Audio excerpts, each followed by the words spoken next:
All right, welcome everybody on this beautiful fall afternoon. Thanks for coming out this afternoon. Good afternoon and welcome to CSDE's webinar about ensuring appropriate student identification and eligibility criteria for participation in the alternate assessments. My name is Abe Christ, Bureau Chief in the Performance Office at the CSDE. We appreciate your continued work to provide a high quality education for all students.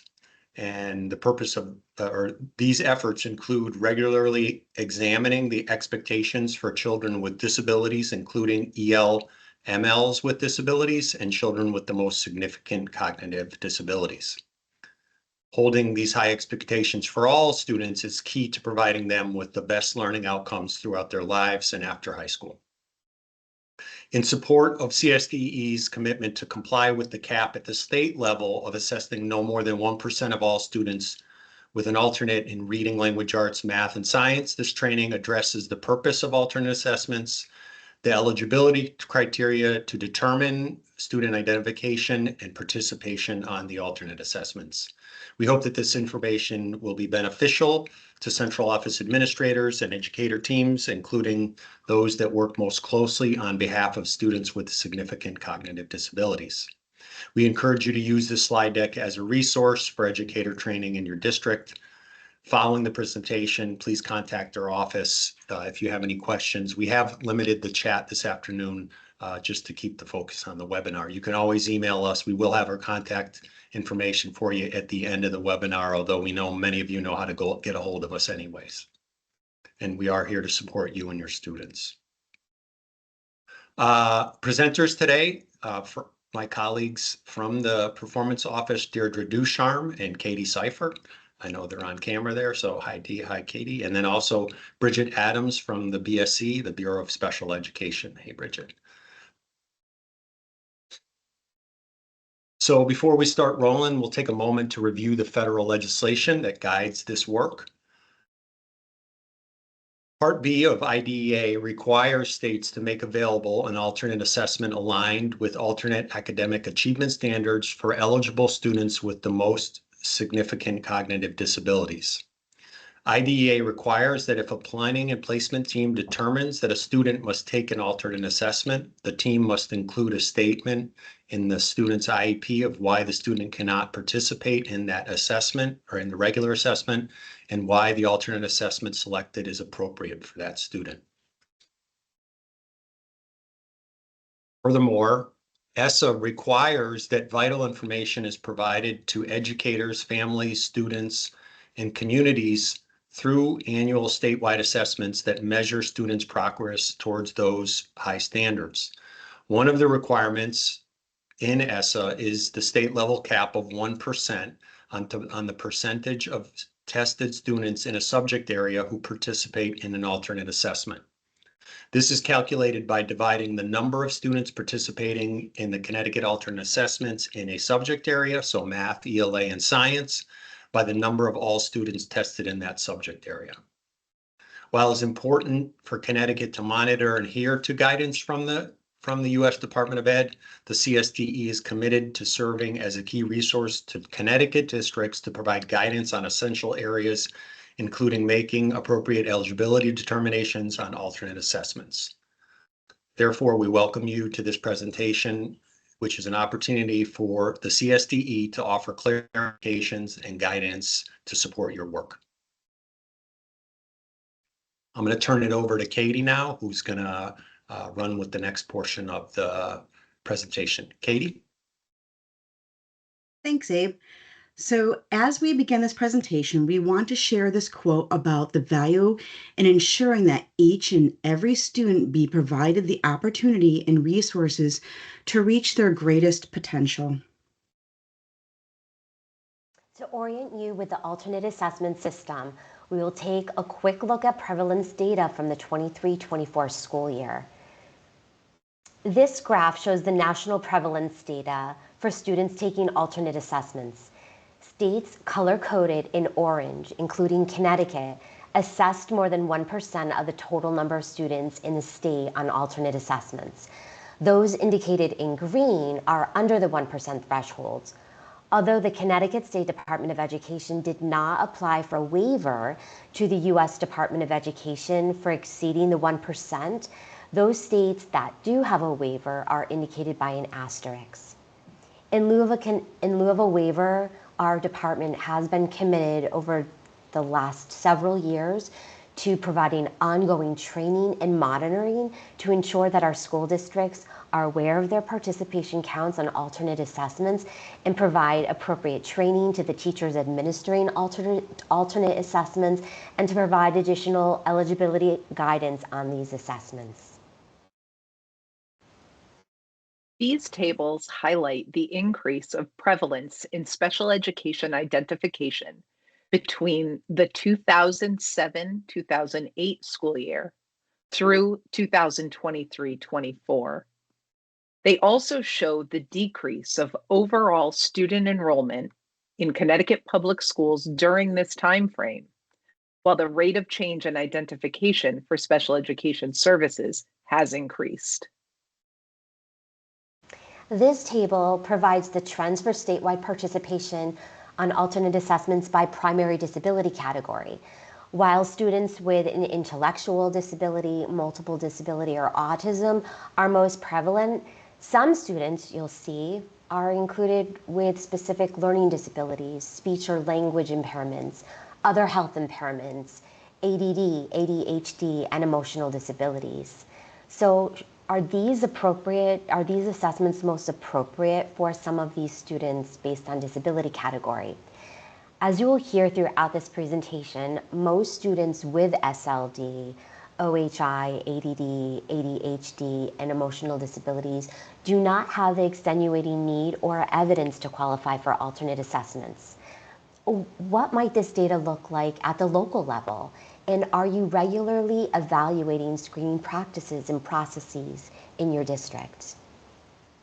Here, we're looking at the demographics of students participating on alternate assessments by English learner, multilingual learner status, those students eligible for free and reduced lunch, and by race and ethnicity.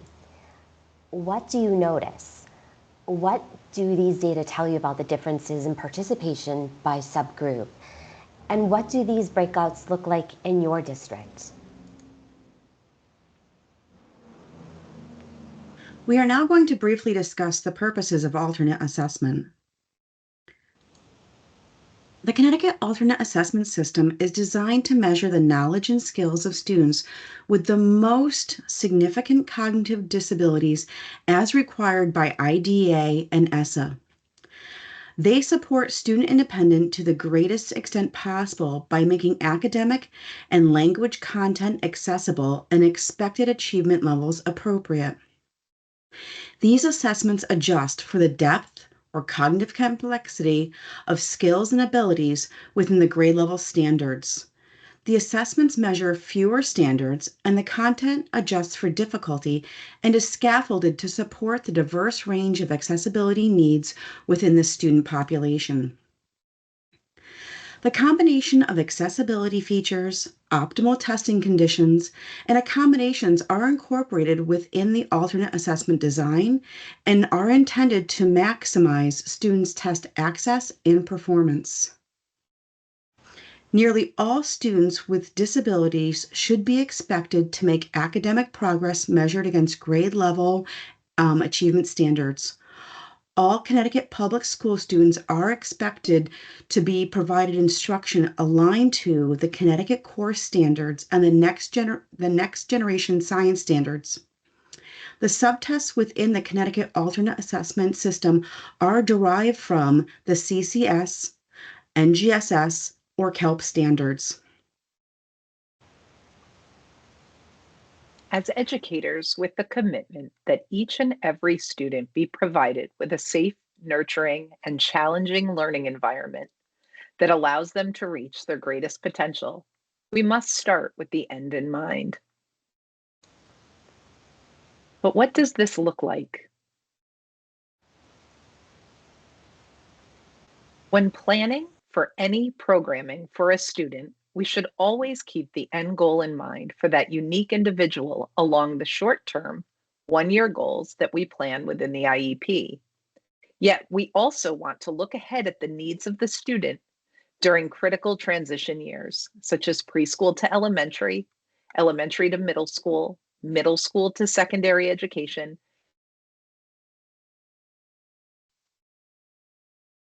We need to ensure we work with the entire team, including the parents or guardian,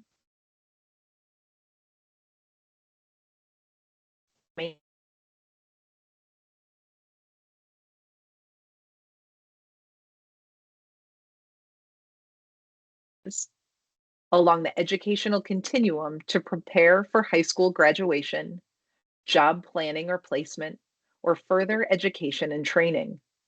For others, this may mean planning for transitional services and programming beyond age 22. When planning for the alternate assessment and the subsequent programming that aligns to that profile, we need to be cognizant of possible implications to a student's future. Next, we're going to review considerations and eligibility criteria. Most students enrolled in the Connecticut Public Schools will participate on standard assessments. As indicated by the bottom tier of this pyramid, a variety of accessibility features are available to all students on statewide assessments.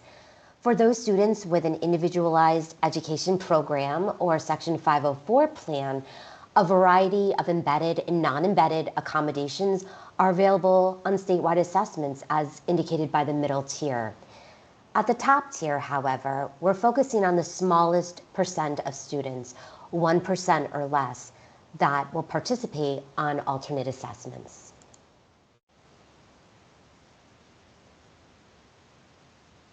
There are considerations to make when determining if a student should participate on alternate assessment.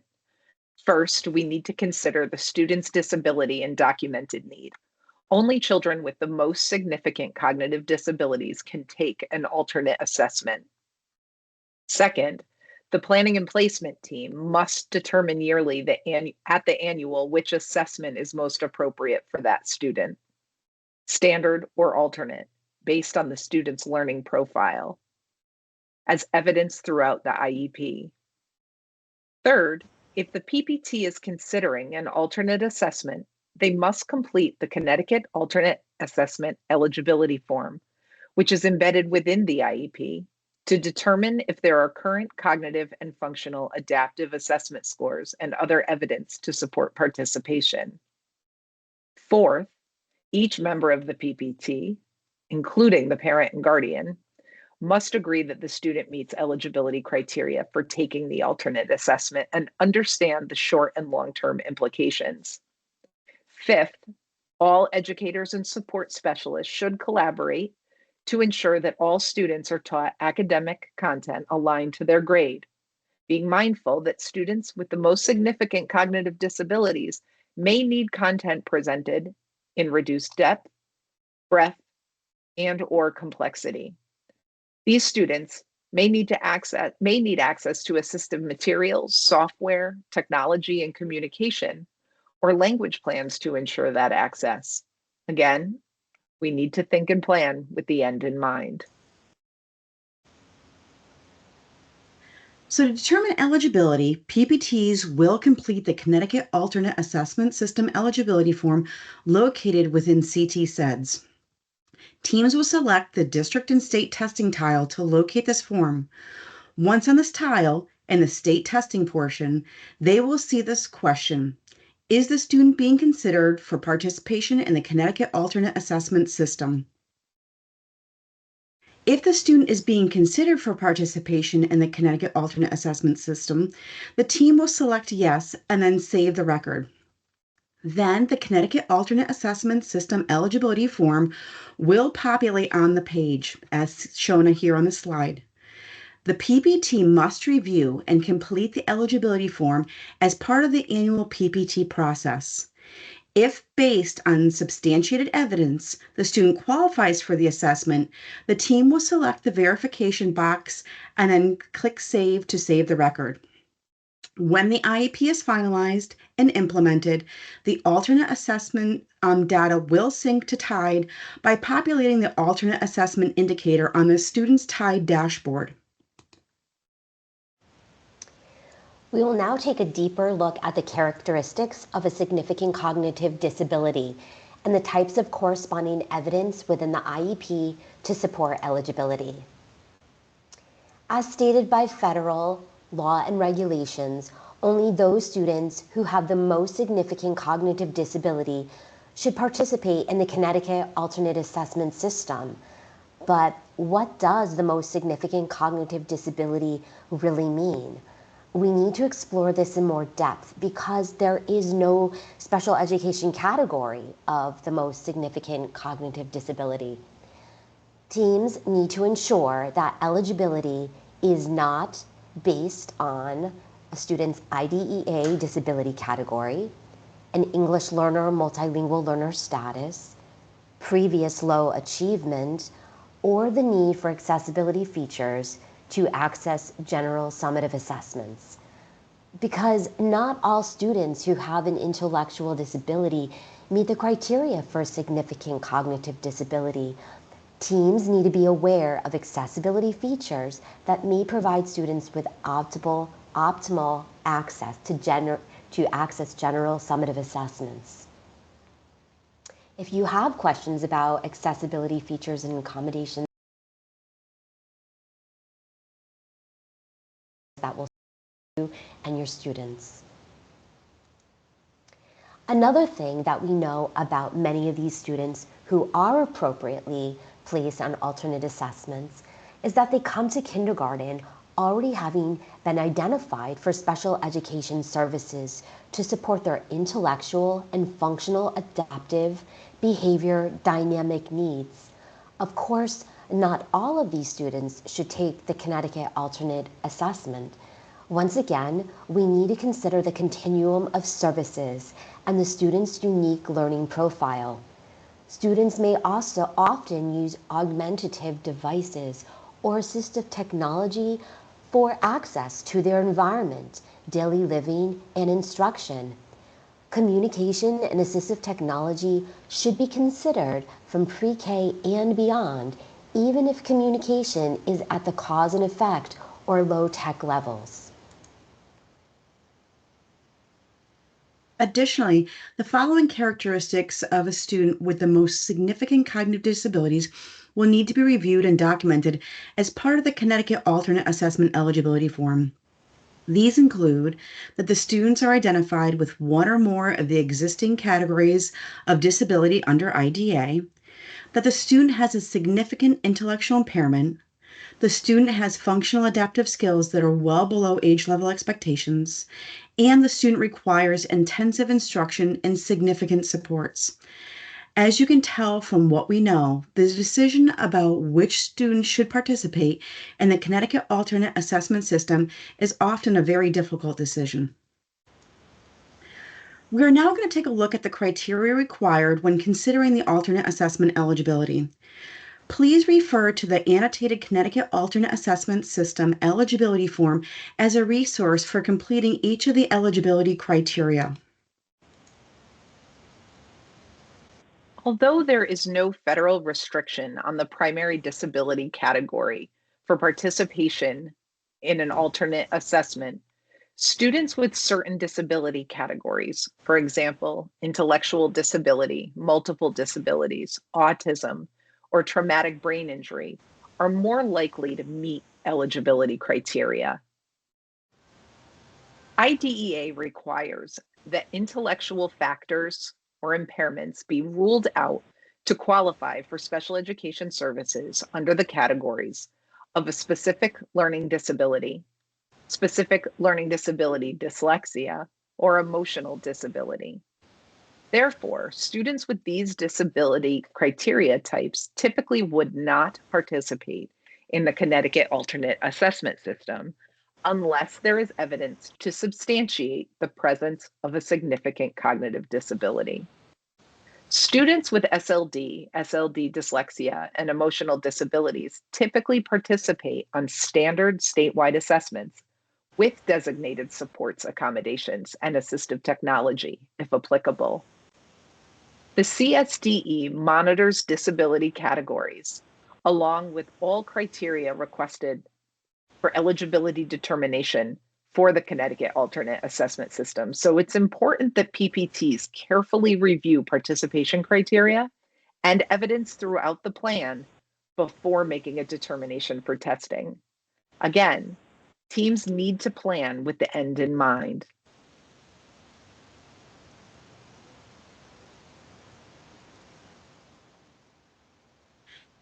To meet the first eligibility criteria for participation on the alternate assessments, students should have documented through current and updated cognitive assessments a cognitive impairment that places that individual significantly below age and grade level standards, even with systematic instruction and accommodations.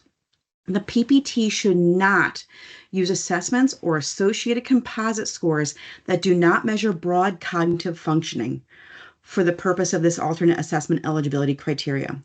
This broad cognitive functioning should be a composite score of 70 or lower. Teams should review this current cognitive data and document this evidence within the CT SEDS form. So you might be saying, okay, what does this look like within CT SEDS? Using the embedded Connecticut Alternate Assessment System eligibility form, PPTs must document the name of the assessment used, the date that it was administered, and the numerical composite score. Please note, only numerical composite scores should be documented on the Connecticut Alternate Assessment System eligibility form. Do not use composite descriptors or ranges of scores. When a student has a significant communication, sensory, or motor limitations that preclude certain forms of test presentation or responses, the PPT should discuss and document the steps taken to determine the best alternative to standardized cognitive assessments. The PPT may consider requesting additional testing. The PPT must determine and provide evidence documenting an intellectual impairment and why the student is not able to access the standard summative assessments even when provided designated accommodations and supports. When conducting a file review, administration will want to ensure the following. In the present levels, annual goals, and supplementary aids and services, ensure that there is current evidence that substantiates the student has a significant intellectual impairment. Verify, excuse me, that in the completed Connecticut Alternate Assessment eligibility form, that there is current or within 3 years evaluation data that has numerical data for the full scale IQ composite scores, meets the guidance of 70 or below, lists the full name of the assessment used, and provides a date the assessment was given.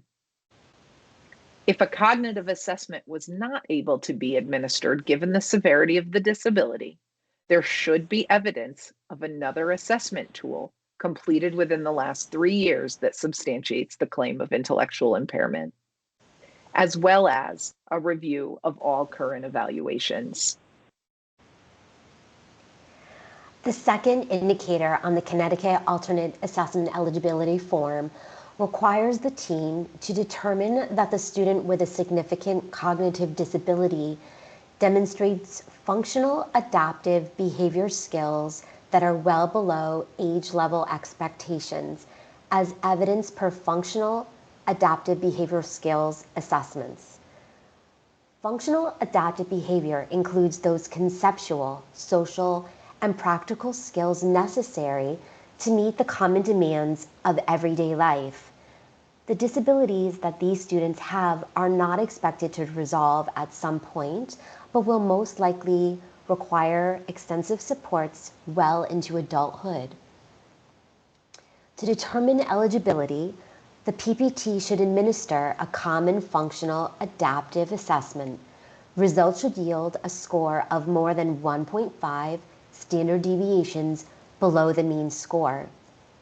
If the PPT administers a functional adaptive assessment that is not included on the menu, as shown on this slide, They should provide assurances that they did not use assessments or associated composite scores that do not measure broad functional adaptive behavioral skills for the purposes of this eligibility criteria. Assessments such as the assessment of basic language and learning, autism behavior rating scale, autistic diagnostic observation schedule, behavior assessment system for children, file reviews, or observations are not appropriate for this purpose. PPTs must document whether the student does demonstrate adaptive functional behavioral skills well below age grade level.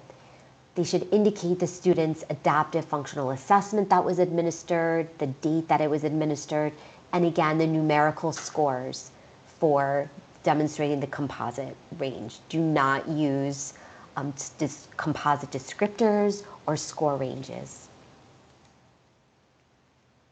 Just like when reviewing for intellectual disabilities behavior skills, administrators should review the following: in the present levels, annual goals, and supplementary aids and services, there is current evidence that substantiates the student has functional adaptive needs. Evidence should be current within 3 years. Remember, scores need to be numerical. Review those current evaluations and ensure evaluations measure functional adaptive behavior and not just adaptive behaviors. Functional adaptive behavior means that the student's cognitive disability or disabilities affects every aspect of the student's life and will likely require the student to rely on others for many, and in some cases all, of their daily living needs. Finally, the team must establish that the student with a significant cognitive disability requires intensive, repeated, individualized instruction and uses substantially adapted materials, assistive technology, and individualized methods for accessing information to acquire, maintain, demonstrate, and transfer skills across multiple settings. Students require extensive, direct, and individualized instruction and supports that are not temporary or transient in nature. While every student, regardless of their disability status, may be challenged when learning particular content, a student eligible for alternate assessments may need a level of very intense, repetitive instruction over the course of many weeks, months, or in some cases years before they achieve mastery. What this means is that students who are eligible for alternate assessments typically have a lot of challenges generalizing skills and knowledge from setting to setting, from one circumstance to another. In evaluating evidence for this criteria, teams should consider the types of skills and knowledge that the student is having difficulty transferring from one setting to another. Teams should look across academic and life skills to verify that the student needs consistent, intensive reminding, repeating, and reteaching in order to learn and maintain. Furthermore, students who are eligible for alternate assessments often require extensive modifications to classroom materials. Typical materials may not be able to isolate specific skills or content that the student is still working on. The alteration of materials is vastly different from their typical peers. Tools that are modified to mitigate the effects of a student's physical or sensory disability do not fall within this category, even if these materials often take such challenges into account. NCT says the PPTs must document that there is evidence that the student requires this repeated instruction and supports that is not of temporary or transient nature, just like Deirdre discussed in the previous slide, and that they use substantially adapted materials and individualized methods of accessing information and alternative ways to acquire, maintain, demonstrate, and transfer these skills. If the team has evidence throughout the IEP to support this, the team will select B for item 3 on the eligibility form. just like when reviewing the other criteria, administrators should review the following: in the present levels, annual goals, and supplementary aids and services. Is there current evidence to substantiate the student's goals and objectives? Which types of accommodations are documented within the IEP? Which types of related services is the student receiving? How many hours and days per week? Is the student provided repeated access to content in a systematic manner across multiple settings and subject areas? Was an assistive technology consultation provided? What are the student's AT and adaptive needs? How is the student accessing the Connecticut Core State Standards for Math and English Language Arts? How is the student accessing the Next Generation Science Standards? Is the student working on learning standards that have been substantially modified due to the severity of the disability? For example, the essential elements that are part of the dynamic learning maps alternate assessments. How does the IEP address life and job skills, which are appropriate and challenging for this student? Are teachers providing extensive, repeated, and individualized instruction across all academic and non-academic areas of the school day? What types of materials are needed for the student to learn, and are they significantly customized for that specific student? How does the student demonstrate what they know and can do using substantially different materials and supports, including those supports that help a student communicate? Does the student require substantially adapted materials and individualized methods of accessing information in alternative ways to acquire, maintain, demonstrate, and transfer skills? Evidence for intensive instruction and significant support should be pervasive, extending across the following areas: academic and non-academic, behavioral, social, and emotional, communication, vocational and transitional, health and development, fine motor and gross motor, activities of daily living. So finally, once the eligibility form is completed, the PPT must verify and attest that supporting evidence related to the student's assessment options were discussed to determine eligibility for the participation in applicable Connecticut alternate assessments. The PPT verifies they reviewed this evidence during the meeting to determine that the student meets all three evidence-based criteria for participation in the Connecticut alternate assessment system. This criteria, once again, is A, the student has an intellectual impairment with supporting evidence per cognitive testing or other details and evidence exists to substantiate the existence of an intellectual impairment. B, the student's functional adaptive skills are well below age level expectations with supporting evidence per functional adaptive behavioral assessments. And then C, the student requires intensive instruction and significant cognitive supports. If this box was not selected, or if the evidence was submitted that does not indicate that the student qualifies or meets eligibility criteria, this team must plan for the student to participate on standard assessments. We will be discussing this in more detail in upcoming slides. However, if the PPT is in full agreement based on the evidence documented throughout the plan that the student has a significant cognitive disability and meets all of the eligibility requirements for the Connecticut alternate assessment system, they will check the verification box stating this and click submit to save the record. We're now going to talk a little bit more about alternate assessment eligibility considerations. For students with a cognitive disability that have average or slightly below average functional adaptive skills, or those that do not meet the cognitive eligibility criteria, the team will need to plan to administer the standard statewide summative assessments. So the team needs to consider what are the access points for these students to access the instruction within their learning environment. Additionally, the team will want to administer practice tests with appropriate supports and accommodations to explicitly familiarize that student with the test format, the testing platform, and the available embedded tools, designated supports, and accommodations. They will show the student how to use these tools and become familiar and automatic with these tools. Also, they will work with the student to determine which supports are helpful versus which supports may be unintended barriers for that child. Additionally, they may want to trial assistive technology or communication devices with the test to check for functionality and student access needs. As teams, when revisiting the student's eligibility status, reconsider the following.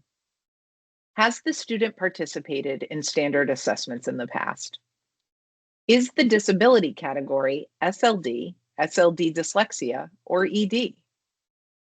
If the reason provided is, or is similar to, statements such as, they are in a life skills class, or they are in the self-contained class, or they are in the alternate assessment class, or anything having to do with behaviors as the primary issue, then the teams will need to return to the annotated eligibility form to ensure appropriateness on the actual eligibility form. If you are a PPT chair, a member of the PPT, or an administrator, and you are hearing these comments, these should act as a red flag for you. Consider reviewing the decisions to assess certain students with alternate assessments. We also recommend that planning and placement teams revisit the student's alternate assessment eligibility status and IEP if they find that a student participated in a general education content area class without significant supports and modifications, or if that student is at or slightly below grade level in one or more content area. Another flag might be if you have a student who in elementary school never took an alternate assessment, but in middle or high school is now being considered eligible. This too would be a student whose alternate eligibility status should be revisited. In any of these situations, the team may want to review the general summative assessment and accessibility features available to provide access to these assessments. Teams should review and consider the students' goals and objectives and ensure that they are aligned appropriately to the grade level standards. Teams should start with a student's access point and build the scaffolding and accessibility features needed to meet that entry point. It is important to consider where that entry point is in relation to the student's grade access level standards. We're now going to go over some best practices districts may want to consider. Please note, these best practices are not in any particular order. We have compiled a list of some of the best practices for districts to consider that can support the process of accurate identification for the alternate assessment. Many of these recommendations are drawn from a survey of several districts in which they were asked to share their best practices for special education teachers and PPTs. When a district is given notice of exceeding the 1% threshold, administrators or IEP file reviewers should consider these best practices recommended by the CSDE and through the survey. They include conducting file reviews of individuals identified for the alternate assessment, reviewing for accurate completion of the eligibility form as designed, using the annotated Connecticut Alternate Assessment System eligibility form as referenced and linked within this slide, training PPT chairs, continually training staff to adjust for turnover, engaging families through communication regarding the process where appropriate, sharing the forms, and considering parent training. For special education teachers and PPTs, we recommend familiarizing teams with the eligibility form and the annotated form, ensuring parent communication, and their understanding of statewide assessments and eligibility criteria for alternate assessments and accessibility features provided for student access, and thoroughly reviewing and verifying student alternate eligibility data in the IEP. For example, ensure that the IEP provides evidence regarding all aspects of alternate eligibility in all of the applicable sections of that document.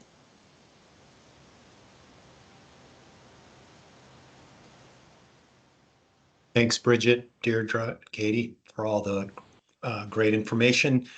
Given all the information covered in the presentation, here are a couple important next steps for districts.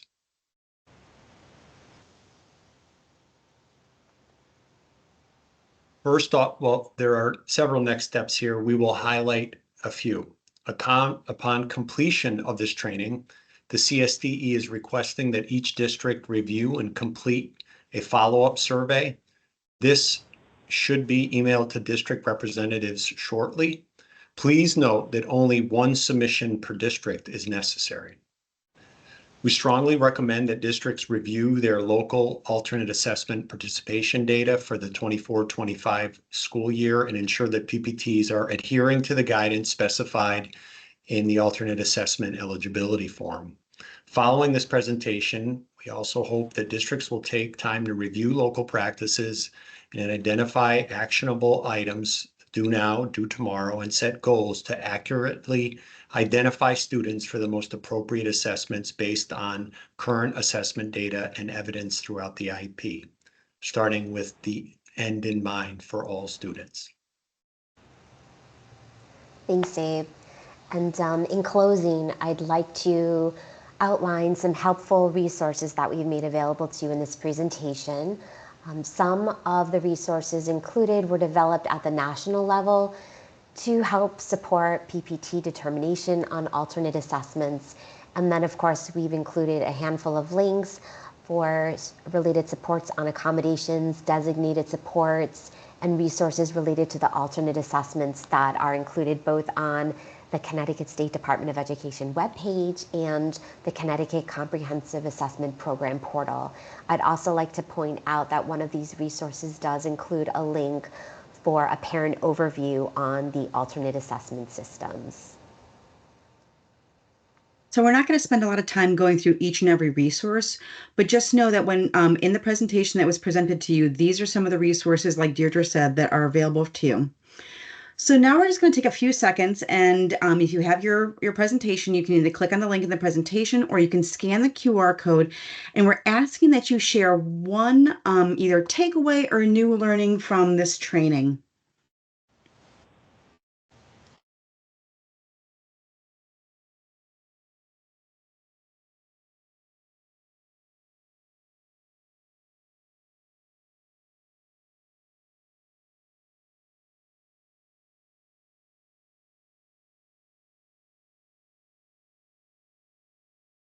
Okay, give you one more second to put that in, and I'll start sharing the results.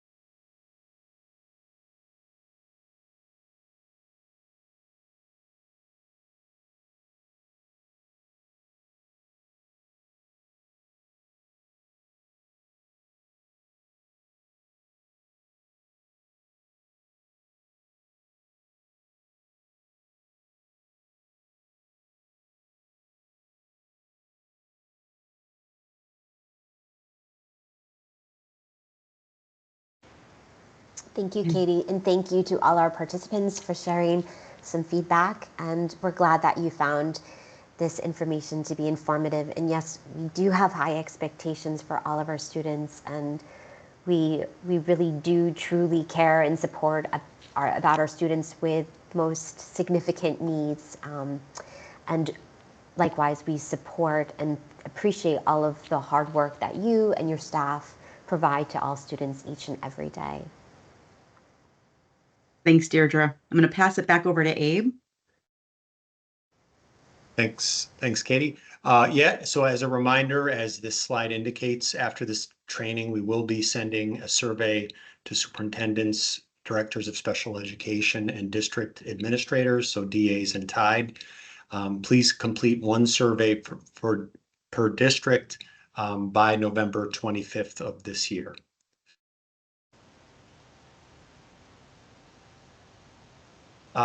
As far as our contact information, we alluded to at the beginning of the presentation.